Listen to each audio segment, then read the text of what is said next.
আজকে রান্নাঘরে একদম বাবা, মেয়ে আর মা তিনজনা মিলে রান্না করলাম। কৌশিক তো খুব সকালে উঠেই চলে গেছে বাজারে। আসলে ওর তো একটু বেরোতে হবে, রবিবার দিন হলেও এখন আর ছুটি নেই। তবে ও যাওয়ার আগে একটু খেয়ে যাবে। আর বাবা বলল আমি রান্না করব, কারণ বাবার হাতের মাছের ঝোল যে আমাদের ভীষণ পছন্দের, আমারও যেমন পছন্দের আর কৌশিকেরও তাই।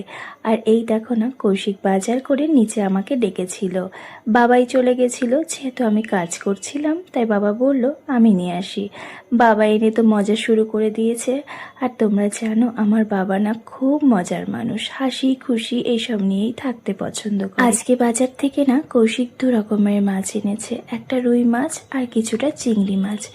আসলে একটা এঁচোড়ও এনে রেখেছিল, ওই আগের বার বাবা এসে একটা এঁচোড় চিংড়ি রান্না করে দিয়েছিল, ওর খেয়ে ভীষণ পছন্দ হয়েছিল।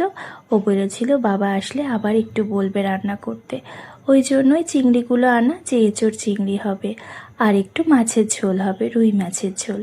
আর সকাল 10টার মধ্যে কৌশিক খেয়ে বেরিয়ে যাবে, তো তাই বাবাও বলছিল একটু তাড়াতাড়ি গুছিয়ে দে তোরা দুজন মিলে, আমি তাড়াতাড়ি রান্না করে দিই, ও মাছের ঝোলটা খেয়ে যাক, যেহেতু দুপুরে তো আর খেতে পারবে না, আস্তে আস্তে সন্ধ্যা হয়ে যাবে কৌশিকে। সুদেষ্ণা রয় দিদিভাই বলেছে তুমি খুব সুন্দর গো, তোমার সব রান্নার ভিডিও আমি দেখি আর চেষ্টা করি তোমার মতো করে রান্না করার।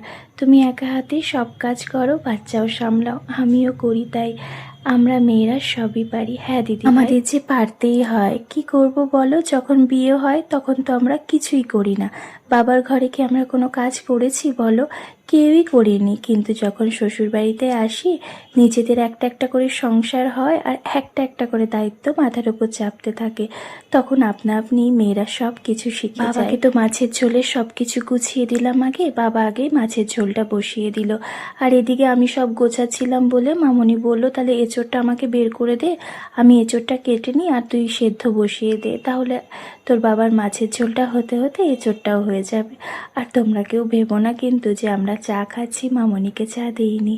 মামনিকে বলেছিলাম, আসলে আমাদের মতো না, মামনি অত চা খোর নয়, মামনি ওই একবার থেকে দুবারই চা খায় সারাদিনে, আর আমরা তো একটু পর পর চা। শাশুড়ি মা তার জামাইয়ের কাছে আবদার করেছিল একটু বক ফুল না হলে কুমড়ো ফুলের বড়া খাবে এসে।